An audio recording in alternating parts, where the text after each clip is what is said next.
Allez-y. Allô, chers auditeurs, nous voici à nouveau réunis avec le docteur Oudré pour parler du confinement, du déconfinement, du reconfinement, et on ne sait plus quelle autre plaisanterie encore, ou des masques. Il paraît que on est presque en carnaval, mais enfin, bon, il manque plus que l'obligation de porter des plumes. Cher ami, vous avez bien supporté le déconfinement. Moi, oui. N'ayant pas été confiné, je n'ai pas eu de difficulté à me déconfiner, puisque j'ai continué à travailler comme par le passé. C'est mes patients qui se sont confinés, ils ont disparu pendant 15 jours, 3 semaines, puis après, petit à petit, ils sont réapparus, et puis voilà. Est-ce qu'il y a eu des incidents sur des gens qui avaient besoin d'un traitement régulier, qui n'osaient pas venir? Oui, bien sûr. Mais heureusement, grâce à la téléconsultation, on a pu pallier à beaucoup d'inconvénients, pas tous, mais certains, beaucoup même. Et je pense que je vais continuer à utiliser largement ce système de téléconsultation pour mes patients qui... Faites pas ça, frère. Le bruit de la On entend tout. Vous voulez que je reprenne là où j'en suis? Ouais, reprenne, pardon. Je vais continuer à utiliser largement ce système de téléconsultation pour mes patients qui habitent loin. Parce qu'un patient qui habite au fin fond de la Bretagne ou bien du côté de Biarritz ou bien etc., venir me voir une fois, même si ça n'est que tous les 2 ou 3 mois, c'est quand même une tannée et puis ça coûte des sous. Alors qu'avec la téléconsultation, à partir du moment où il n'y a pas d'événement dramatique, donc voilà un des aspects positifs du progrès, qui ne manque pas de nombreux aspects négatifs, comme vous le savez. Alors, vous me demandiez si ça avait eu une incidence sur mes patients chroniques. Sur les miens, pas trop, parce qu'ils m'appellent, enfin, on s'arrange. Mais je sais que des patients chroniques suivis par des confrères ou par des hôpitaux se sont trouvés en rupture de soins, faute d'avoir des contacts, parce que quand vous êtes suivi par un hôpital, c'est très gentil tant que les médecins sont là, que tout fonctionne. Et encore, ça fonctionne comme ça peut. Mais à partir du moment où il y a un problème, tout le monde disparaît. Et ils vont se confiner chez leur grand-mère, ou au bord de la mer, ou à l'île de Ré, ou je ne sais quoi. Et pendant ce temps-là, vous pouvez crever tranquille et téléphoner en entendant un téléphone qui sonne dans le vide, des personnes qui répondent. Voilà. Nous avons eu la chance d'être protégés de ça, pour notre part, qui sommes à Paris. C'est quand même un grand luxe. Et ou les gens des villes, ou etc. Comme vous le disiez, on n'était pas... abandonné Absolument. Du Seigneur, oui. Non, mais oui, effectivement. Il y a des déserts médicaux. Pardon. Les déserts médicaux.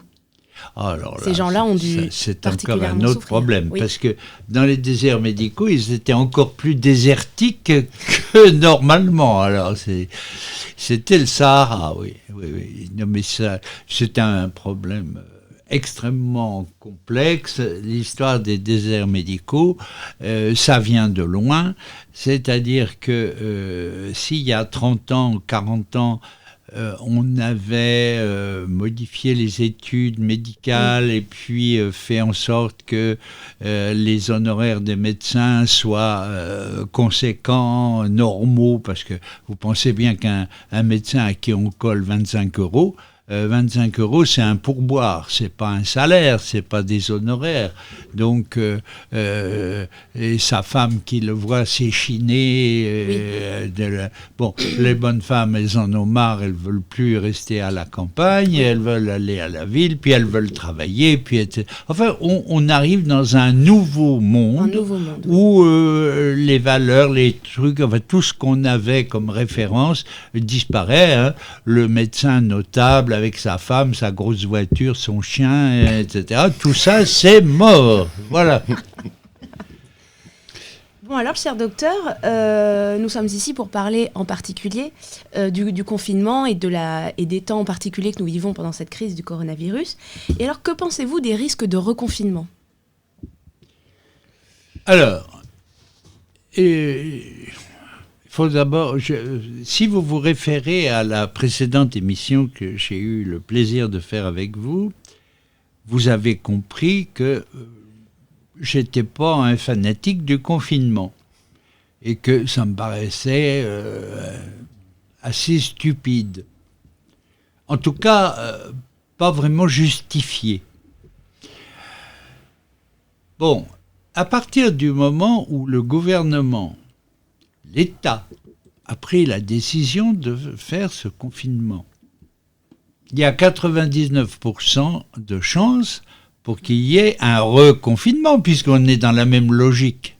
Et que, à nouveau, il y a des clusters, et puis des cas qui se baladent, et puis etc. Donc, il est à prévoir qu'il va y avoir un reconfinement. Alors, sera-t-il total ou partiel ? Moi, je pense que le reconfinement total n'est pas au programme, en tout cas maintenant, c'est-à-dire en juillet, août, parce que ça ferait des émeutes, ça ferait mauvais genre, comme vous dites. Par contre, au mois de septembre, dans la deuxième quinzaine de septembre, en octobre, ça ne serait pas étonnant pour plusieurs raisons. Premièrement, parce que à partir de la fin septembre, début octobre, novembre, décembre, ça va être une horreur sociale, ça va être une cascade de catastrophes. Les gens vont déposer leur bilan à tour de bras, le chômage va augmenter en flèche, Monsieur Martinez va faire des grèves, va paralyser tout ça, ça va être un bordel innommable. Le gouvernement aura comme solution soit de lâcher les CRS, etc., ce qui m'étonnerait, puis de toute façon, il y en a la moitié qui sont musulmans, donc ils ne taperont pas. Donc, une des solutions vraisemblables du gouvernement, ça sera de remettre le confinement, comme ça calmera tout le monde. Total, cette fois, c'est-à-dire pour maîtriser le tissu social national. À partir de fin septembre, octobre, novembre, décembre. Donc c'est gouverné par la peur. Alors, oui, bien sûr, bien sûr. Alors ça, c'est une des deux raisons. La deuxième raison est une raison d'ordre médical. C'est que vous allez avoir, comme tous les ans, à nouveau une épidémie de grippe qui va arriver aux alentours du 15 octobre, par là. Alors, on va vous raconter des contes de fées qui vont dire que entre la grippe, le Covid, machin, on va tout baptiser Covid et puis ça va être la panique. Bon, voilà, donc deux raisons pour que le reconfinement total ou à très grande échelle soit probable d'ici la fin de l'année, à partir de la fin du mois de septembre. Avant, vous pouvez être peinard, vous vous baladez avec un masque autour de la tête, où vous voulez, et puis ça ira bien comme ça. Alors je me permets de rebondir sur ce que vient de dire le frère Thierry en parlant du gouvernement par la peur. Que pensez-vous des gens qui interprètent toutes ces mesures de confinement, etc., par une certaine ingénierie sociale, une maîtrise psychologique de la population pour éviter une grande crise comme celle des Gilets jaunes ou une révolte? Oui. Il faut distinguer deux niveaux de gens. Un premier niveau qui sont les gens simples, gentils, qui écoutent la radio, qui lisent un peu le journal. Des gens... moi, j'en ai plein dans ma clientèle, des gens comme ça. Et ces gens-là, ils sont convaincus que si le gouvernement l'a dit, c'est que c'est vrai, que s'il faut mettre un masque, il faut mettre un masque. Alors, ils me font très confiance. Mais, donc, je minimise les choses. je dis, il faut le faire, bien sûr, mais c'est pas un drame, on va pas tous mourir, parce qu'ils sont convaincus. Il y a une psychose. Absolument. Il y a plein de gens qui sont convaincus que c'est épouvantable. Oui. Alors, donc, obéissants et scrupuleux. Je pense que ces gens-là, il ne faut pas les prendre de face en leur disant, écoutez, c'est des conneries. Il faut leur dire, écoutez, oui, faites attention, prenez... Voilà, parce que sinon, ça va les déstabiliser encore plus. Ils vont être complètement... J'en connais qui sont vraiment pas bien du tout sur un plan psychiatrique. Angoissés, ils dorment pas, enfin pas suffisamment, ils mangent pas, ils osent pas sortir. Alors confinés, ça n'allait pas. Déconfinés, ça a été encore pire. Ça les a stressés de plus avoir ce masque, et puis d'aller dans la rue et de risquer de toucher des gens. Mais je vous assure que c'est... Le repère est complètement bouleversé. Voilà, c'est... Pas tout le monde, mais vous avez bien au moins 20% de la population qui est comme ça. Oui, absolument. Alors, pour revenir à votre question de départ, où vous me demandiez si je pensais qu'il y avait une manipulation d'ordre supérieur, on peut dire gouvernemental si vous voulez, mais c'est même supra-gouvernemental puisque c'est dans le monde entier. Donc, une manipulation... des masses pour gouverner par la peur. Oui. Alors, je pense que tout ça n'a pas été calculé au départ.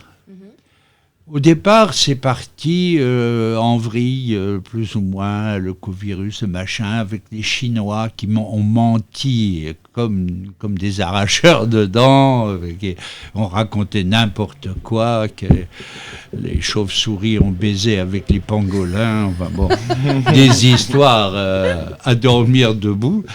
Et donc, c'est parti en vrille comme ça. Et puis, la peur s'est installée. Alors, s'est installée vraisemblablement à l'origine de la Chine, parce que la Chine gouverne par la peur. La Chine est un pays communiste, c'est un pays de voyous, qui ment, qui assassine les gens, qui, regardez le sort qu'ils sont en train d'essayer de faire à Hong Kong, à qui il restait 3 sous de liberté. Et aux chrétiens chinois aussi. Les chrétiens chinois, je ne sais même pas s'il en reste. Oui, mais vous avez complètement raison. Et donc, ce que je veux dire, c'est que, vraisemblablement, au départ, je pense que les Occidentaux, en tout cas, et les Russes aussi, étaient plus ou moins de bonne foi, enfin bon. Et puis après, au bout de quelque temps, la position, la peur est venue. Et à mon avis, la peur est venue par la Chine. D'accord. Voilà, bon, j'ai répondu à votre question. Alors maintenant, pardon... Qui risque d'importer son modèle. Oui, ça c'est encore autre chose. Économiquement, ça commence. Oui, c'est encore autre chose. Et puis sociologiquement aussi. Mais ce que je veux dire pour finir, que après,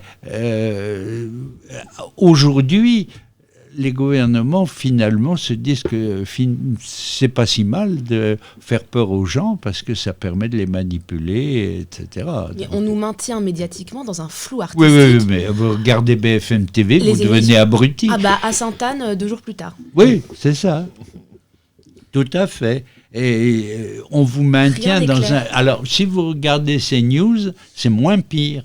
Parce que d'abord il y a Zemmour et puis en plus ils ont quand même une analyse un peu plus, alors que BFM ils ont le nez dessus et puis ils radotent sans arrêt les mêmes trucs, 250 morts de plus et puis Trump est un con et puis Poutine c'est un imbécile et puis Macron c'est un génie et puis on ramène la mère Bachelot pour qu'elle dise la mère Bachelot, je ne veux pas qu'on dise du mal de la mère Bachelot. C'est ma copine et c'est une personne, elle s'en est pris plein les museaux avec la grippe H1N1. Ah oui. Ah oui. Et puis maintenant, on se dit en définitive, elle n'avait peut-être pas tort. Alors, elle n'avait pas tort, sûrement, en achetant 1 milliard de masques qui ont été gaspillés par les socialos qui ont distribué ça, et qui les ont foutus à la poubelle et ont mis le feu dedans. Mais donc, elle avait probablement pas tort comme ça pour ça.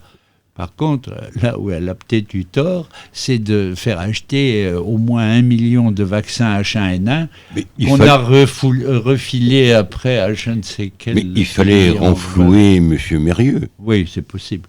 Et qu'on a refilé à des pays en voie de développement où ils ne savent même pas ce que c'est que la grippe. Enfin bon. Peu importe. Alors, en parlant de toutes ces personnalités liées au ministère de la Santé ou qui ont eu des responsabilités au sommet de l'État sur la politique sanitaire publique, que pensez-vous de tous ces médecins, de vos confrères qui ont porté plainte contre les personnalités, contre eux, il me semble, M. Salomon, M. Véran, alors, etc. Mes confrères qui ont porté plainte contre ces médecins, il faut distinguer, je pense, deux groupes. Un groupe qui est sincère et qui dit que ces médecins, Salomon et compagnie, et Véran et tout ça, et Buzyn, puisqu'ils sont tous médecins. Monsieur Lévy, je crois, le mari de Madame Buzyn. Pardon ? Non, Monsieur Lévy, oui. Qui n'était pas le mari de Madame Buzyn. Lui Oui. aussi a reçu des plaintes, je crois. Oui, non, mais il n'est pas médecin. Lui n'est pas médecin, non. C'est vrai. Donc, je disais qu'il y a une partie des plaignants qui se plaignent au nom de leurs patients parce qu'ils jugent que l'État n'a pas fait son travail. Et ça, alors ça va être discuté et jugé par les tribunaux, mais ça me paraît pas invraisemblable, ça se discute. Il y a une autre partie des plaignants qui se plaignent parce qu'ils sont tellement déçus de ne pas être passés à la télévision qu'ils se plaignent, ils portent plainte contre ceux qui y sont passés. Vous comprenez? Puis si par hasard on pouvait avoir une Légion d'honneur en plus, alors là, ça serait super. Voilà. Donc, bon, il y a à boire et à manger dans cette histoire. Oui, comme souvent. Comme souvent. D'accord. Et je me permets de revenir juste une petite seconde sur la question précédente concernant une hypothétique ingénierie sociale et une gestion par la peur, etc. Vous disiez qu'il y avait deux types de personnes, des personnes gentilles, obéissantes, craintives, et la seconde catégorie de personnes. Ah, la seconde catégorie, c'est des rebelles. Mais alors, les rebelles, ça se divise en 2 ou 3 parties. Oui.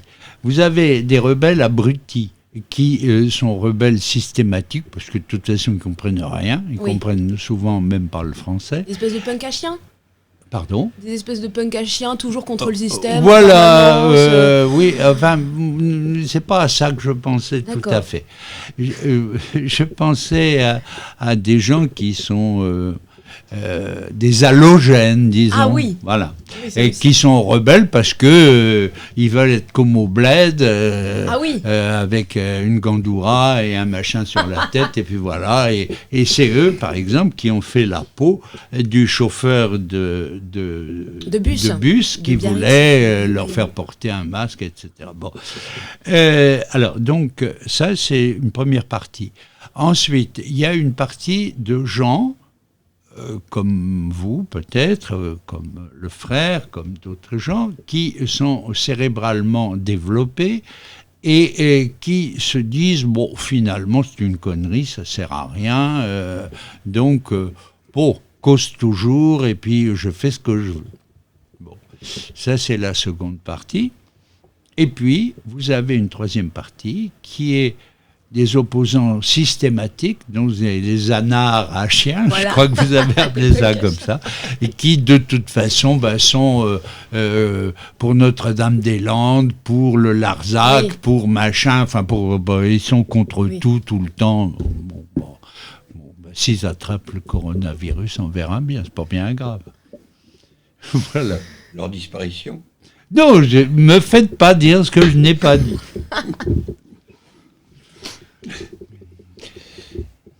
Que pensez-vous des projets de vaccins ? Ah là là. Vaste sujet. Vaste sujet.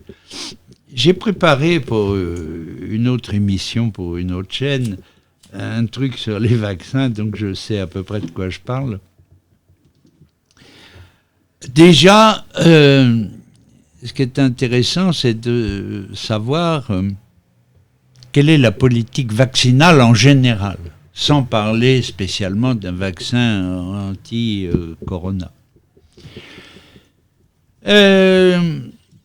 En Europe, il y a 13 pays qui ont choisi de rendre au moins un vaccin obligatoire pour les nourrissons. Les autres ont choisi de laisser libres les gens, en les conseillant, de se faire vacciner ou pas. Bon, alors il y a des listes, je ne veux pas vous énumérer les pays, c'est pas la peine. Bon, alors, qu'est-ce que moi je pense ? Vous savez que moi j'ai été médecin de campagne. D'abord, vous savez que je suis spécialiste de médecine générale, mais je suis aussi psychiatre et puis je suis aussi otorino. Bon. Donc, je pense avoir une certaine compétence. Et puis, j'ai passé ma thèse de médecine en 1967. Donc, ça fait une paye. Donc, et j'ai commencé à faire des remplacements en 62 ou 63. Donc, je sais de quoi je parle. Pendant de nombreuses années, j'ai administré des vaccins aux petits-enfants sans état d'âme. Mais c'était quoi ? C'était le BCG, contre la tuberculose, le DT-coque ou tétracoque, c'est diphtérie, tétanos, polio, coqueluche. Voilà, point barre. Et ben, quand j'avais fait ça, j'avais la conscience tranquille, et puis les mamans aussi, et puis le bébé, et puis tout ça. Bon. Aujourd'hui, on veut vous vacciner contre la rubéole. On veut vous vacciner contre le cancer du col de l'utérus, contre la grippe, bien sûr, contre les oreillons, et puis pourquoi pas aussi contre les accidents de voiture, et puis les ébouillantements. Vous comprenez ? On se fout de la gueule du monde, encore une fois. Là, on a mis, je crois, 13 vaccins obligatoires. Alors... vous allez voir la perfidie de la chose. Obligatoire. Bon, si vous, madame, vous décidez de ne pas faire vacciner vos enfants, bon, ben, vous ne les faites pas vacciner, ou vous venez voir un médecin sympa qui vous dit, bon, écoutez, faites quand même celui-là, et puis on fait un certificat pour le reste. Bon, ah oui. Mais le jour où vous allez vouloir inscrire votre gamin à la crèche, ah oui, ou à l'école, ou je ne sais pas où, eh bien, on vous dira, écoutez, désolé, mais vous n'êtes pas vacciné, on ne peut pas vous prendre, vous ne pouvez pas faire vos études supérieures, donc il faut vous faire vacciner. Bon, alors, pourquoi ? C'est indéniable que les vaccins sont utiles. Protègent. Mais protègent contre quoi ? C'est ça le problème. C'est-à-dire que si vous vous faites protéger contre la tuberculose, ben vous avez tout à fait raison, parce qu'il y a des centaines de millions de personnes qui, au cours des 300 ou 400 dernières années, sont mortes en France, pour parler que de la France, de la tuberculose. Bon. Donc c'est le BCG. Mais évidemment, on l'a supprimé, le BCG. C'est plus obligatoire. Parce que ça ne coûte pas assez cher et ça ne rapporte rien. Si on vous vaccine contre la poliomyélite, je suppose que vous n'avez pas envie de vous balader toute votre vie avec des béquilles ou dans une chaise roulante, donc la polio, c'est quand même très utile. Le tétanos, si vous vous piquez en taillant vos rosiers et qu'il y a eu du fumier de cheval, vous risquez d'attraper le tétanos. Et si vous avez le tétanos, je peux vous dire que vous êtes mal barré. Bon, la coqueluche, quand on a la coqueluche, c'est pas drôle du tout. Et à part prendre un avion et aller monter en altitude pour faire passer, ça c'est efficace. Tout le reste, vaut mieux être vacciné. Voilà. Alors, ça sont des vaccins utiles. La rougeole aussi. Maintenant, le restant, la rubéole, laissez-moi rire. Et puis alors, les hépatites, les machins, tout ça, ça a tellement d'effets néfastes, ou d'effets secondaires, ou de risques, que je ne suis pas sûr qu'il ne vaut pas mieux avoir une hépatite A. Maintenant, quant à l'hépatite B, c'est autre chose. Quant à l'hépatite C, ma foi, souvent on l'attrape en allant faire l'amour dans des endroits où il vaudrait mieux pas aller. Enfin, bon, je sais pas. Tout ça se discute. Mais de là à le faire obligatoire, je ne suis pas d'accord. Est-ce que ce n'est pas l'influence des laboratoires pharmaceutiques? Est-ce qu'il n'y a pas derrière aussi des conflits d'intérêts? Alors, conflits, je ne sais pas si on peut appeler ça des conflits, mais des intérêts certainement. Alors, il y a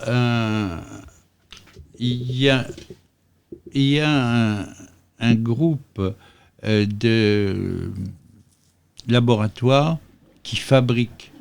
Alors, j'ai plus, je sais pas. J'ai un trou de mémoire, je ne me souviens plus. Mais enfin, peu importe, vous, de toute façon, vous me faites confiance. Qui fabrique des vaccins. Et c'est très puissant. Alors, attendez, on va prendre les choses d'un petit peu plus loin. Les médicaments, on plafonne un peu sur les médicaments. On a inventé des tas de choses. On voit plus trop ou difficilement ce qu'on pourrait inventer de nouveau, pourquoi faire. Donc, puisque l'industrie pharmaceutique bafouille un peu, certains, dont Bill Gates, dont Soros, dont Rothschild et d'autres, dont je ne citerai pas le nom parce que je ne m'en souviens plus, mais qui ont qui sont des actionnaires extrêmement importants de sociétés qui fabriquent des médicaments et des vaccins, ont donc dit, puisque le côté médicament, c'est pas terrible, on va s'orienter vers la fabrication de vaccins. Fabrication de vaccins, d'ici qu'on ait vacciné le monde entier, je ne sais pas combien il y a de milliards d'individus, une fois, deux fois, les rappels, les machins, tous les 5 ans, etc. Ça fait une rente pour un bon moment. Voilà, donc je pense que sous couvert de bons sentiments, de sentiments religieux, d'ONG, de trucs de bonnes sœurs, de pères blancs, et etc., etc., on essaye de gré ou de force, je dis bien de gré ou de force, de vacciner des foules de Noirs, de Chinois, enfin de jaunes, de Sud-Américains, de machins, qui en demandent pas tant, mais les gouvernements locaux étant intéressés par les marchands de vaccins, et puis, et d'autre part, parce que tout n'est pas bassement matériel non plus. D'accord. Et si vous voulez, on raconte aux gens des histoires. Si vous ne faites pas vacciner vos enfants, c'est comme si vous les assassiniez. Oui, avec des mauvais parents. Si vous avez, si vous négligents. avez 4 enfants que Oui. vous ne vaccinez pas, s'il en meurt 2, eh bien ces 2-là, vous les aurez tués. Ah oui, c'est de votre Donc faute, oui. c'est de votre. Ah oui, Oui. non, mais on attaque directement les gens. Alors, évidemment, dans des conditions pareilles. Mais d'un les- autre côté, l'avortement, c'est merveilleux. Quand même, Non, mais dans les mêmes pays, on ne pratique pas forcément l'avortement. Mais c'est un moyen aussi de réduire la natalité. Ça a été pratiqué en Amérique latine. Oui, ça a été À l'insu des pratiqué. populations. Ça a été pratiqué aussi en Inde. À l'insu des gens. Oui, où on offrait aux bonnes femmes un poste de radio si elles se faisaient ligaturer les trompes. Et en Chine aussi, je ne sais plus ce qu'on faisait. Et en Israël aussi, envers les populations noires juives. Ah les oui, falachas. oui, l'effet de l'achat, Les oui, falachas, ah bah, oui, bien oui. sûr, l'effet de l'achat. On leur a dit oui, c'est des médicaments pour que vous soyez en bonne C'est ça, santé oui. chez nous, etc. Bah, paf. Bon, enfin voilà. Oui. Ai-je répondu à votre question? Je n'en suis pas sûr. Alors, Attendez, tout je à vais fait. essayer de faire un résumé. C'est quoi mon résumé? C'est que dans les vaccins, je pense qu'il y en a un certain nombre qui sont réellement utiles, voire même 1 ou 2 qui sont indispensables, au moins dans certains pays. Le reste, c'est au choix, c'est bon. Si les gens sont anxieux, machin, bon. Alors maintenant pour le Covid. Alors pour le Covid, c'est une vaste fumisterie. Voilà. On va faire un vaccin, enfin on va, c'est pas sûr, on essaye, on n'y arrive pas, mais enfin peut-être qu'on va finir quand même. Faire un vaccin sur le Covid de cette année, le Covid-19. Oui. Seulement, l'année prochaine, s'il y a un nouveau Covid qui arrive, ça ne sera pas le même. Et Donc, votre vaccin, vous pourrez en faire ce que vous voulez, je vous laisse imaginer, mais il servira à rien. Donc, il va en refaire un, et etc., Et tout ça, etc. est-ce que c'est encore des deniers publics? Tout ça, c'est toujours... Oui, enfin, en tout cas, tout ça, ça sert à rien. Ça sert à rien, c'est une connerie, et puis ça sert à alimenter les conversations de comptoir, et puis les conversations du dimanche midi à table, en famille. Et toi, qu'est-ce que tu fais? Tu vas te faire vacciner. Et les laboratoires qui vont prendre du pognon avec ça. Mais c'est comme le vaccin contre la grippe. Le vaccin contre la grippe, on vous vaccine contre la grippe de l'année dernière. Oui. Or, c'est la grippe de cette année qui est intéressante. Alors, je sais bien qu'il y a une espèce d'immunité de groupe qui fait que tous les virus de la grippe ont des parties communes. Donc, le vaccin peut protéger sur n'importe quelle grippe. Peut-être que sur le Covid, mais enfin bon, moi je pense que tout ça, c'est des foutaises. Voilà. D'accord. Et est-ce qu'on peut qualifier, à part les 3 ou 4 vaccins que vous avez jugés utiles, voire indispensables, est-ce qu'on peut juger le fait de rendre le restant obligatoire pour les nourrissons? Est-ce qu'on peut dire que c'est peut-être une dérive totalitaire? Oui, bien sûr. C'est une dérive. On est d'accord, oui. Moitié totalitaire et moitié de conneries. C'est-à-dire des gens...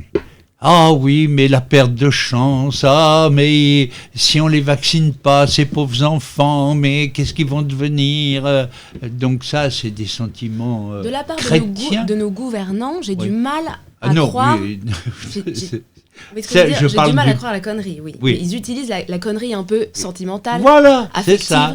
De la population. Ça, c'est de la manipulation. Et des mères, surtout des mères. Oui, des mamans. Des mamans. Et puis aussi des mères qui viennent d'être élues, parce que si on ne fait pas de vaccination dans leur commune, etc., enfin tout ça. Des histoires. Voilà. Vous n'avez rien d'autre à ajouter sur le vaccin qu'on prépare? Parce qu'il y a eu des mises en garde. Oui, alors on raconte, mais je n'en ai pas de preuves. Alors, puisque vous me poussez dans mes retranchements, je vais dire quelque chose. Je vais faire allusion au canal Burke, qui avait fait une mise en garde invitant les chrétiens à refuser. Je ne sais pas ce que c'est que le Burke. Cardinal. Oui, le cardinal. Ah oui, on a le compris cardinal Oui, Burke. Burke, je trouve que pour un cardinal, c'est pas un bien joli nom. Et alors, je vais vous dire ce que je sais. Je sais qu'il est fortement question de mettre avec ce vaccin, avec la partie vaccinale, Oui, un truc qui soit un marqueur, c'est ça. qui, alors on injecte le tout, le vaccin il passe, mais le marqueur lui il reste. Et ça permet après de, comme on marque les vaches dans les champs, C'est ça, on sait où elles sont. De suivre une population. De suivre une population. Oui. Vous aurez votre GPS dans la peau et on pourra savoir où vous êtes, ce que vous faites. Enfin, ce que vous faites, pas trop, mais enfin où vous êtes en tout cas, oui. Et bon. Alors, ça, c'est... ça a été prophétisé, vous vous souvenez, dans le livre de Wells, je crois, qui s'appelait... 1984. voilà, Orwell, merci. oui. Well, c'est ça. Et puis aussi... George enfin, Orwell. Oui. George Orwell, c'est ça, exactement. Merci de m'aider. Donc tout ça a été prophétisé et petit à petit c'est en train de se réaliser. Alors maintenant, que voulez-vous que je vous dise là-dessus ? Évidemment, c'est monstrueux, mais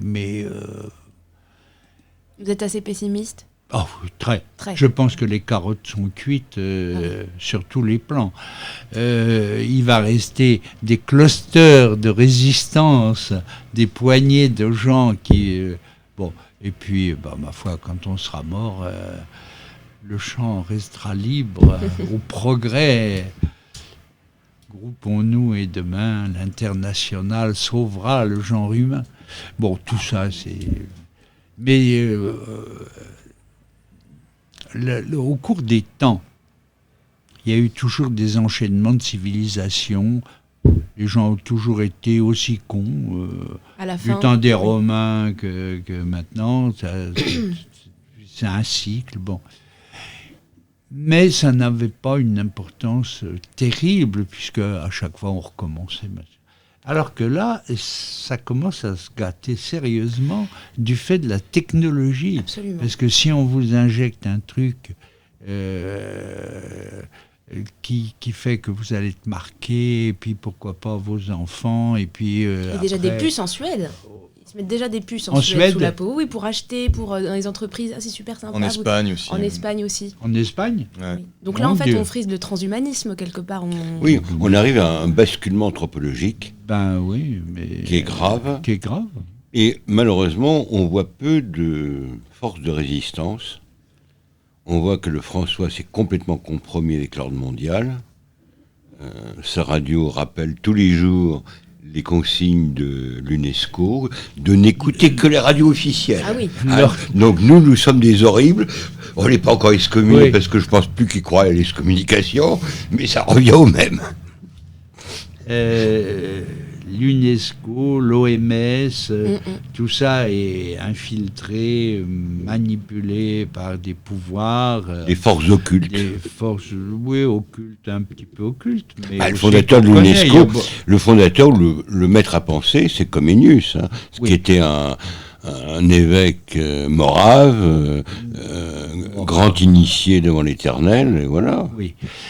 Oui, je ne vous dis pas le contraire, mais enfin bon, moi je peux vous dire que l'OMS est manipulée maintenant par la Chine, qui a petit à petit infiltré tous les rouages, puisque la directrice de l'OMS pendant plus de 10 ans, ça a été une Chinoise. Donc je peux vous dire qu'elle a eu tout son temps pour installer tout ce qu'elle a voulu là-dedans. Bon. Et alors, on peut penser ce qu'on veut de Trump, mais Trump, il a quand même les yeux en face des trous. Il a dit, moi, l'OMS, plus un sou. L'ONU, plus un sou. Voilà. Qui se démerde avec les Chinois, moi, je donne plus rien. Il n'est pas irréprochable, mais c'est vrai qu'un dirigeant comme ça en France, de temps en temps, on en rêve quand même. Oh. Général, où es-tu? Oh. Bon, merci, cher docteur, de nous avoir donné vos lumières, vos avis, vos instincts, sans trop de censure, ce qui fait du bien en ce moment. Bah, Parce que tout est tellement aseptisé et plastiqueux et oui, politiquement correct. Nous sommes des Gaulois réfractaires. Bah, Nous oui. sommes des Gaulois réfractaires. Bah, ça fait du bien. Exactement, oui. Eh ben, je vous remercie beaucoup de m'avoir accueilli et puis de me laisser exprimer ce que je pense, mais ce que je pense n'a pas grand intérêt, bien entendu, puisque je suis rien du tout. Mais ce que je pense, beaucoup de gens le pensent. Et Mais personne ne se rencontre. ben voilà. Les gens en parlent dans les cercles familiaux, Voilà. amicaux. Et je crois que d'entendre une voix qui sort d'un poste de radio ou d'un poste de télé et qui dit ce qu'on pense, Oui. ça réconforte. On Bah, se dit, absolument, tiens, bien sûr. je ne suis pas tout seul, et puis, etc. Ben, vous avez raison. Voilà, on défend la libre expression Eh ici. oui. Merci. À très Merci bientôt. vous, à très bientôt. Merci.